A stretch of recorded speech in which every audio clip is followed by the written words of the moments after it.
Unlike younger religions that assert the linearity of existence, one birth, one death, one end of the world, traditional pagan religions are based on a completely different principle, the principle of cyclicality, or more precisely, the spiral nature of the development of the universe.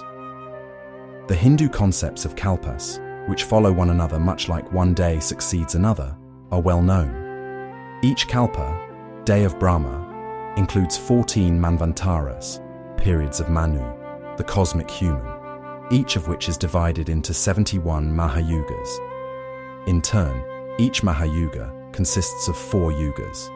The Hindus operated with immense numbers to measure their cosmic time intervals. A kalpa lasts nearly 4.5 billion years. But what matters here is not the numbers themselves, but the principle of cyclicality and spiral evolution, as emphasized by Hinduism. The concept of cyclical time was also known in ancient Egypt. The symbol of eternal movement, Nehe, and the renewal of life was Khepri, the scarab beetle rolling the sun. The Mayan priests meticulously constructed their system of cycles, spanning millions of years. Pythagoras believed that there is nothing truly new in the world, and that everything born anew eventually re-emerges in time. The Stoics, inspired by Pythagoras, developed the teaching of the infinite repetition of the world after periodic cosmic conflagrations. Plato also conceptualized history as circular motion, akin to the movement of celestial bodies and the rotation of the cosmos itself. His teachings about global catastrophes as a means of cosmic purification resonate with Western Semitic and Iranian mythologies. In Zoroastrianism, the idea of spiral evolution is symbolized by the deity Zurvan, representing time. In this tradition, the world's history does not culminate in the triumph of good over evil, but instead continues its evolutionary development endlessly, with the entire world ascending to a new level. According to Rosicrucian ideas, the evolutionary scheme unfolds through 5 worlds over 7 great periods of manifestation, during which the virgin spirit or developing life progresses to first become human and then a creator. Each period corresponds to a planetary principle. Once these periods are completed and their objectives achieved, the great 7-fold day of manifestation concludes, and all existence returns to the Absolute for a period of rest and assimilation of evolutionary gains, only to re-emerge for further and higher development at the dawn of another great day. During the cosmic night, all manifested things revert to a homogeneous mass. Cosmos once again becomes chaos. This periodic return of matter to its primordial substance is what makes the evolution of spirit possible. If the crystallizing process of active manifestation were to continue indefinitely, it would become an insurmountable barrier to the progress of spirit. Whenever matter crystallizes to such an extent that it becomes too difficult for the spirit to work within it, the spirit withdraws to restore its spent energy. The intervals between periods and cycles are, in fact, far more critical for growth than actual existence, though the latter serves as their foundation and cannot be done without. The significance of the chaotic interval lies in the fact that during this period, developing entities from all classes are united so closely that they essentially become a single whole. As a result, those that are less developed during the period of manifestation are in direct contact with higher entities, thereby experiencing and benefiting from far greater states of consciousness than their own. This allows them to revisit and assimilate their past experiences in a way that would not be possible amidst the distractions created by form. As with the Rosicrucians, pagan views on the end of periods are devoid of any notion of judgment or the separation of the sheep from the goats. The world transitions from one state to another, and while this transition may be catastrophic, it is not selective, much like war, where those who perish are not necessarily the unworthy, but simply the unprepared. At the same time, the idea of a final war and a Messiah appearing before the end of the world is also widespread. Kalki Vishnu in Hinduism, King Arthur among the Celts, and Saoshyant in Zoroastrianism will engage in battle. However, this battle is not a judgment. It is the last attempt to make the transition involutionary rather than evolutionary. When the world reaches the extreme point of destabilization and is about to exit one cycle into another, its position is most precarious, making it an enticing target for the reverse, Culephothic forces, which, in their last desperation, try to seize the remaining power of this world. The great warriors merely ensure the proper flow of the transition, maintaining the natural course of evolution. The Old Norse Ragnarök, Ragnar, the genitive form of Regan, meaning lords or the great ones, Rök, doom or fate. Thus, Ragnarök literally translates as the doom of the lords, or, by interpretation, the fate of the gods. The Younger Edda introduced the erroneous translation, Twilight of the Gods, derived from the Old Norse Rökkr, twilight, and the German Götterdämmerung, particularly the title of Richard Wagner's opera, often mistakenly translated into Russian as the death of the gods. Let us briefly examine the skeleton of this myth. The Eddas, in their account of the twilight of the gods, mention 5 great battles. 1. Odin and Fenrir. 2. Thor and Jörmungandr. 3. Heimdall and Loki. 4. Tyr and Garmr. 5. Freyr and Surtur. Ragnarök begins when the balance shifts in favor of anti-creative forces. As long as Valhalla and the Einherjar hold the upper hand, everything remains peaceful. This is why Odin must constantly replenish the ranks of the Einherjar, as Hel continually receives new dead. In this sense, Odin's primary task is preparation for Ragnarök, daily training of the Einherjar and their recruitment from among the finest warriors. Ragnarök, of course, is initiated by Loki. The force of exchange is the first to notice that there is, in fact, nothing left to exchange, that the old world has exhausted itself and demands renewal. Everything begins with the Fimbulvetur, or the Great Winter, a cessation of movement.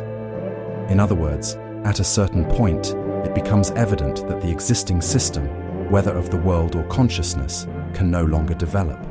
It has depleted its resources and frozen. This internal sense of cold serves as the first sign of the impending catastrophe. The system is faced with a choice: remain frozen or find a way to break the ice. Unfortunately, the former option is often chosen. However, when will manifests, it leads the system toward restructuring and crisis. This is heralded by the signal of the impending shift, Gjallarhorn is blown, and the subsequent dialogue between Odin and Mimir. Consciousness seeks higher wisdom, hoping to find a way out of a hopeless situation. The Eddic tales of Ragnarök, the final battle of the second-generation gods against the Jotun, mention a curious episode. The battle begins with the seemingly invincible Odin, the great Aesir, riding straight into the jaws of the wolf Fenrir, where he perishes. Odin, who slew Ymir, the first giant. Odin, who obtained the mead of poetry. Odin, who knows the past, present, and future, dies a disgraceful death at the very onset of the battle. He possesses numerous magical gifts, omnipresence, or at least instantaneous movement, the ability to change appearance, infinite metamorphosis, and the power to blind, deafen, paralyze his enemies, and render their weapons useless. Yet, he does not use these powers in Ragnarök. Moreover, this outcome is known in advance to the prophetess Völva and likely to Odin himself.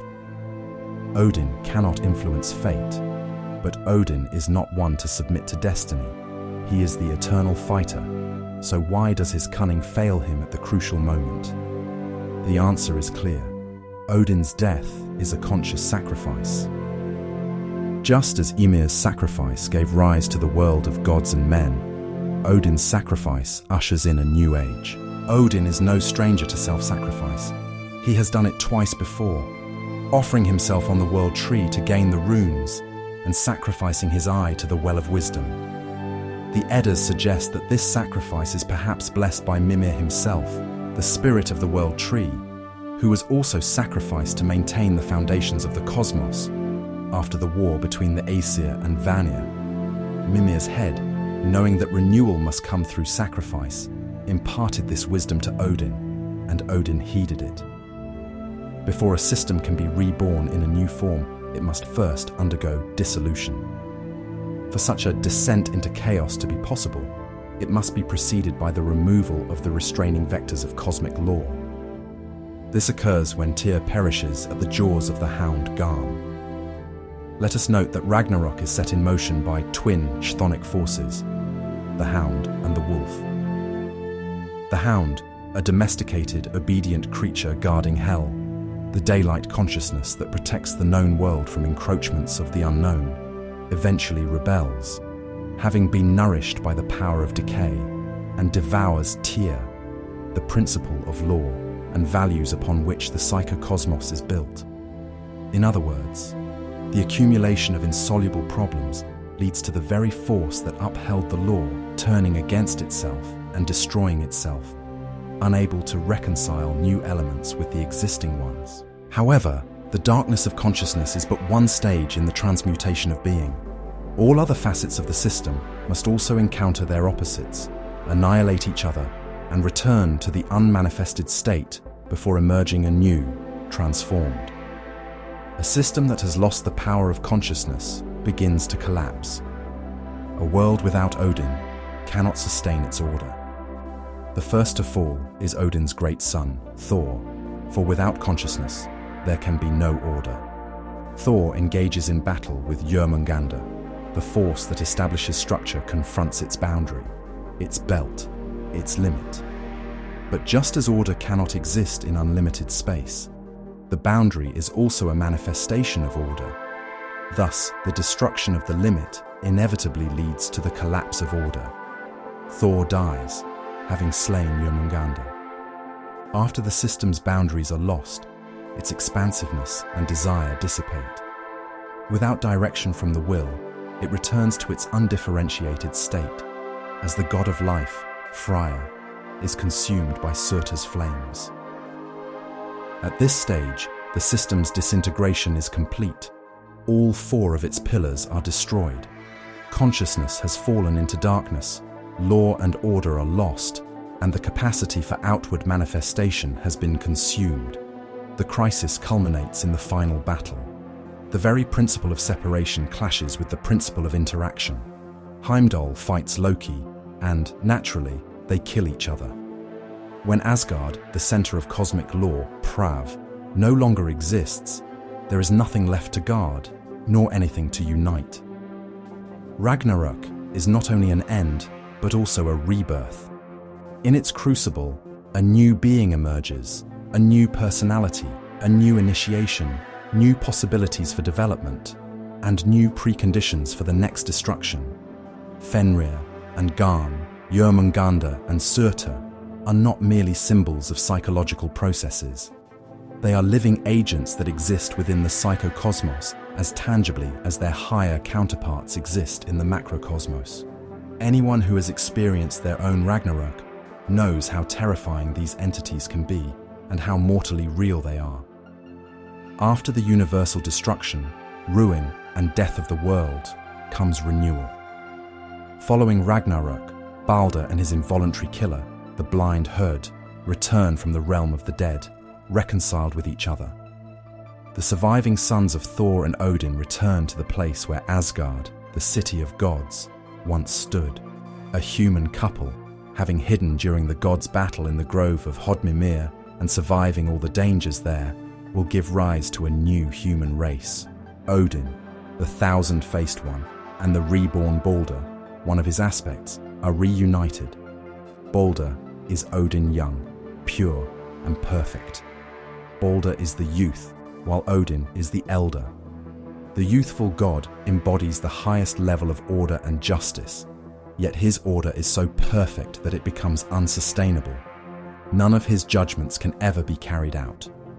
Thus, the entire Ragnarök, a renewal and rejuvenation of the world, also serves as the rejuvenation of the gods. Odin, merging with Balder, is reborn into youth, and with him, the veil of weariness and layers accumulated over the ages fall away from the entire cosmos. However, this is not the end. Only after Ragnarök are humans admitted to the heavenly realms. Gimli. In other words, the rebirth after Ragnarök is a rebirth at a new, higher level, perfectly aligning with the Rosicrucian understanding of world cycles.